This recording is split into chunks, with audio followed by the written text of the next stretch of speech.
السلام علیکم۔ موت موت کیا ہے؟ ارشاد باری تعالیٰ ہے، تبارک الذی بیدہ الملک وہو علی کل شیء قدیر، الذی خلق الموت والحیاۃ لیبلوکم ایکم احسن عملا وہو العزیز الغفور۔ بہت ہی بابرکت ہے وہ ذات جس کے ہاتھ میں بادشاہت ہے اور وہ ہر چیز پر قادر ہے۔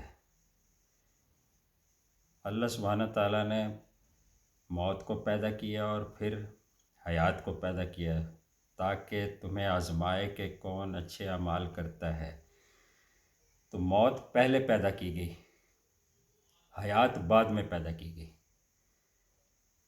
اس طرح دوسری آیت ہے، کل نفس ذائقۃ الموت، ہر کسی نے موت کا مزہ چکھنا ہے۔ کوئی بھی ہو، انسان ہو، جن ہو، چرند پرند، جو بھی چیز ہے، زمین آسمان، ہر کسی نے ایک دن فنا ہو جانا ہے، مر جانا ہے۔ اور آخر میں قیامت والے دن جب حساب کتاب مکمل ہو جائے گا تو موت کو بھی لا کے ذبح کیا جائے گا بکری کی طرح، موت بھی ختم ہو جائے گی، پھر وہ زندگی ہمیشہ ہمیشہ کی ہے۔ تو موت کو ہر وقت یاد رکھنا چاہیے، لیکن مومن کے لیے موت انتقال ہے، ٹرانسفر ہے۔ جیسے ایک سرکاری افسر کا ٹرانسفر ہو جاتا ہے تو موت مومن کے لیے ایک بیٹر پوزیشن پہ، ایگزالٹڈ پلیس پہ جو ہے اس کی ٹرانسفر ہے۔ اللہ سبحانہ تعالیٰ کا ارشاد ہے، ان الذین قالوا ربنا اللہ ثم استقاموا تتنزل علیہم الملائکہ الا تخافوا ولا تحزنوا وابشروا بالجنۃ التی کنتم توعدون، نحن اولیاؤکم فی الحیاۃ الدنیا وفی الآخرہ ولکم فیہا ما تشتہی انفسکم ولکم فیہا ما تدعون نزلا من غفور رحیم۔ بے شک جس نے کہا کہ میرا رب اللہ سبحانہ تعالیٰ ہے اور اس پر استقامت کے ساتھ قائم رہا، اسے نہ کوئی خوف ہوگا نہ غم ہوگا، اس کے پاس فرشتے آئیں گے، اسے کہیں گے ہم دنیا میں بھی تمہارے مددگار تھے، آخرت میں بھی مددگار رہے، تمہیں کوئی فکر نہیں ہے، تمہارے لیے جنت ہے جس کا تم سے وعدہ کیا گیا تھا، یہ اللہ سبحانہ و تعالیٰ کی طرف سے تمہاری مہمان نوازی ہے۔ ایک اور جگہ سورہ واقعہ میں ارشاد ہے، فروح و ریحان، فَإِنْ كَانَ مِنَ الْمُقَرَّبِينَ فَرَوْحٌ وَرَيْحَانٌ، اگر وہ مقربین میں سے نیک آدمی ہے تو اس کے لیے فرشتے جب آتے ہیں تو خوشبو لے کے آتے ہیں، پھول لے کے آتے ہیں، ریشم کے کپڑوں میں پھول لپٹی ہوئی، تو اس کو پیش کرتے ہیں، اس کی روح قبض کرتے ہیں اور وہ آسمان کی طرف پرواز کر جاتے ہیں۔ مومن کی روح جب قبض ہوتی ہے تو حدیث مبارکہ ہے، مومن کی روح ایسے نکلتی ہے جیسے مشک میں سے پانی نکلتا ہے۔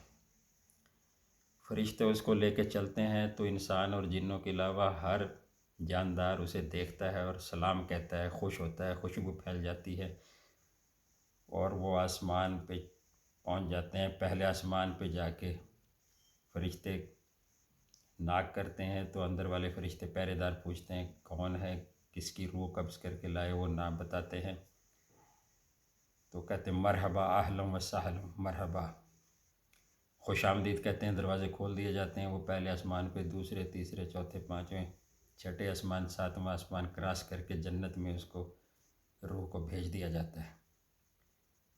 مومن کا اعمال نامہ علیین میں جمع ہو جاتا ہے۔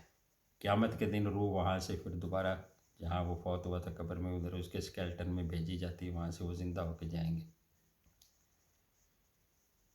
ایک دفعہ نبی کریم صلی اللہ علیہ وسلم کی خدمت میں دو صحابی پیش ہوئے، دونوں نے اکٹھے اسلام قبول کیا اور زندگی گزارتے رہے، انہوں نے نمازیں پڑھی، تسبیحات پڑھی، روزے رکھے۔ پھر ایک کا انتقال ہو گیا، سال بعد دوسرے کا انتقال ہوا۔ جب دوسرے کا انتقال ہوا، آپ صلی اللہ علیہ وسلم نے نماز جنازہ پڑھائی، اس کو دفن کرنے کے بعد آپ صلی اللہ علیہ وسلم نے آسمان کی طرف دیکھا تو آپ مسکرائے۔ آپ صلی اللہ علیہ وسلم فرمایا کہ یہ جو ابھی فوت ہوئے ہیں اس کی روح پہلا آسمان کراس کر گئی ہے، جبکہ دوسرا جو سال پہلے فوت ہوا تھا اس کی روح ابھی راستے میں ہے۔ تو صحابہ کرام رضی اللہ عنہ نے پوچھا کہ یہ کیا ماجرا ہے؟ آپ صلی اللہ علیہ وسلم نے ارشاد فرمایا کہ اس نے 1 سال کے روزے زیادہ رکھے، نمازیں زیادہ پڑھی، ذکر اذکار کیا اور نیکی کے کام کیے، اس کی روح میں طاقت آ گئی، جبکہ وہ 1 سال پہلے فوت ہو گیا۔ تو ہمیں چاہیے کہ ہم اس قسم کا ذخیرہ نیکیوں کا رکھیں۔ ایک اور بنی اسرائیل کا آدمی تھا، اس کے بارے میں ہے کہ جب اس کی روح قبض کر لی اسرائیل علیہ السلام نے تو موت کے فرشتے ایک پوری جماعت کی صورت میں آتے ہیں، تو انہوں نے پوچھا تمہارے پاس کوئی نیکی ہے تو بتاؤ۔ اس نے کہا میرے پاس تو کوئی نیکی نہیں ہے، صرف ایک ہے کہ میں بزنس مین تھا، میرا بڑا کاروبار تھا، لوگ مجھ سے ادھار لیتے تھے، میں مال بھی ادھار دیتا تھا، پیسے بھی ادھار دیتا تھا، تو میں نے اپنے اکاؤنٹنٹ کو کہہ رکھا تھا کہ جو مالدار آدمی مہلت مانگے، اس میں استطاعت نہ ہو پیسے واپس کرنے کی، تو اسے مہلت دے دو، اور غریب آدمی اگر مہلت مانگے تو اسے معاف کر دو۔ میں یہ کام کرتا تھا، تو انہوں نے کہا ٹھیک ہے، تو جنت میں ہے، اس کی پھر روح کو جنت میں بھیج دی گئی۔ تو ہمیں بھی چاہیے ہم نیکی کے کام کریں، نماز پڑھنا، روزہ رکھنا، زکوٰۃ دینا، یہ نیکی نہیں ہے، یہ فرض ہے، یہ کرنا ہی کرنا ہے۔ نیکی یہ ہے کسی کا بھلا کر دیا، کسی کی امداد کر دی، خیرات سے، زکوٰۃ سے نہیں۔ کسی کی شادی کرا دی، کسی کا علاج کرا دیا، کسی کے تعلیم کے اخراجات اٹھا لیے، کسی کی تعلیم میں مدد کر دی، کوئی راستے سے چیزیں ہٹا دی، کوئی راستے میں درخت لگا دیا، کوئی پانی کی سبیل لگا دی، یہ نیکی کے کام ہیں۔ تو یہ بھی آدمی کے پاس کافی ذخیرہ ہونا چاہیے۔ ایک عورت تھی، لونڈی تھی، کسی کی غلام تھی، لیکن اتنی نیک تھی، بیمار ہو گئی تو آپ صلی اللہ علیہ وسلم نے اس کا خیمہ مسجد نبوی میں لگوا دیا کہ تیمارداری بھی ہوتے رہے، اور آپ صلی اللہ علیہ وسلم کی وہ مہمان بنی تو کھانا اس کو پیش کر دیا جاتا، تو خیمے میں رہتی تھی۔ کچھ دنوں بعد اس کا رات کو انتقال ہو گیا، صحابہ کرام رضی اللہ تعالیٰ نے جا کے اس کو قبر خود ہی فوراً دفن کر دیا، تو انتظار نہیں کرتے تھے، جو ہی آدمی فوت ہوا تو فوراً 2-3 دن بعد آپ صلی اللہ علیہ وسلم نے دیکھا، تو آپ نے پوچھا وہ خیمہ تھا یہاں پہ کیا ہوا؟ تو صحابہ نے عرض کی وہ تو فوت ہو گئی تھی بیچاری، ہم نے اس کو دفن کر دیا۔ آپ صلی اللہ علیہ وسلم نے فرمایا مجھے کیوں نہیں بتایا؟ انہوں نے کہا ہاں آپ صلی اللہ علیہ وسلم، ہم نے کہا نیند سے کیا بیدار کرنا، تو آپ صلی اللہ علیہ وسلم قبرستان میں تشریف لے گئے، اور اس کا جنازہ الگ سے آپ نے دوبارہ پڑھایا، وہ قبر میں تھی، تو اس کی اتنی نیکیاں تھیں، اتنے نیک اعمال تھے کہ آپ صلی اللہ علیہ وسلم نے جنازہ پڑھایا۔ اس طرح حضرت سعد بن معاذ رضی اللہ تعالیٰ عنہ بہت بڑے صحابی تھے، سب سے پہلے انصار میں سے اسلام قبول کیا، خزرج کے سردار تھے۔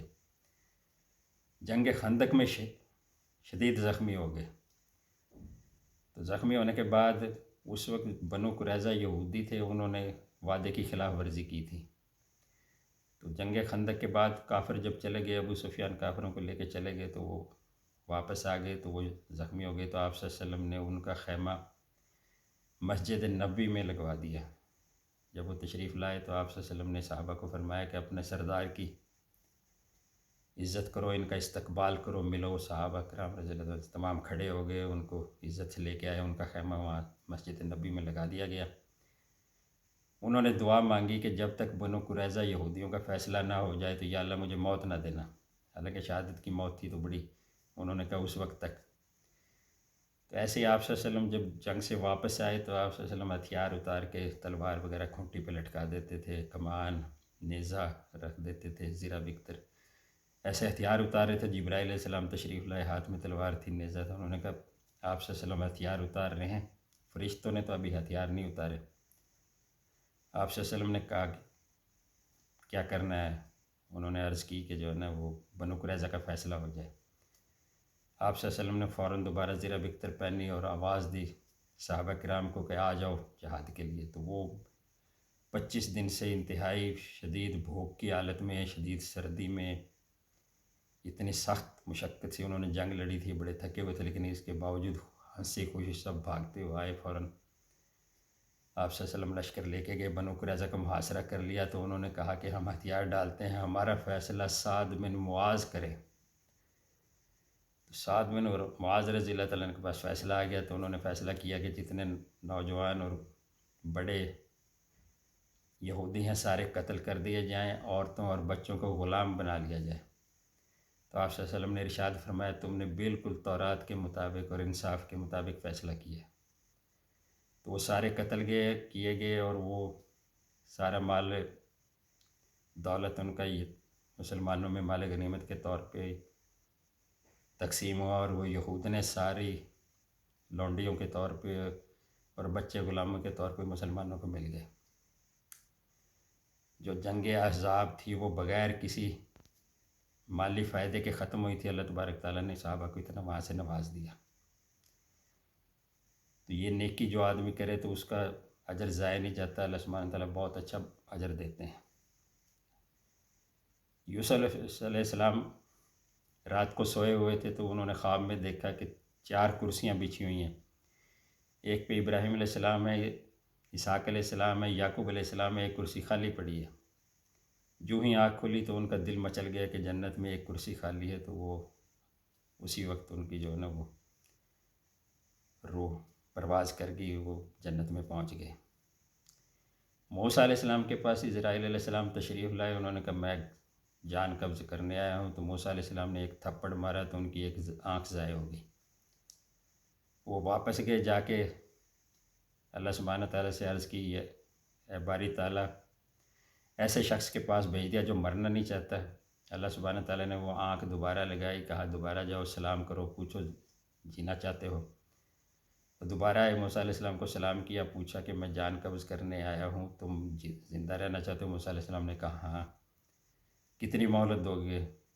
انہوں نے فرمایا کہ اللہ سبحانہ تعالیٰ نے فرمایا کہ اب بیل پہ اپنا ہاتھ رکھ دو، ہاتھ کے نیچے جتنے بال آ گئے تو اتنے سال عمر بڑھ جائے گی۔ انہوں نے کہا پھر موت ہے۔ نے کہا موت سے کوئی چھٹکارا؟ انہوں نے کہ نہیں۔ انہوں نے کہا چلو موت سے چھٹکارا نہیں تو آج ہی سے ہی۔ سلیمان علیہ السلام کا جب آخری وقت آیا تو انہوں نے جنوں اور انسانوں کو بڑا سخت آرڈر دیے کہ یہ کام کرو، یہ بلڈنگ بناؤ، وہ اس میں لگ گئے۔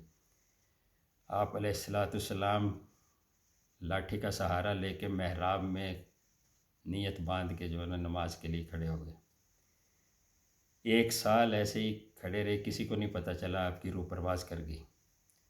گھن کا کیڑا لکڑی کو کھاتا رہا تو سال بعد تقریباً آپ علیہ السلام کی پوزیشن ذرا تبدیل ہوئی، تو پھر پتہ چلا کہ آپ صلی اللہ علیہ وسلم دنیا میں نہیں رہے۔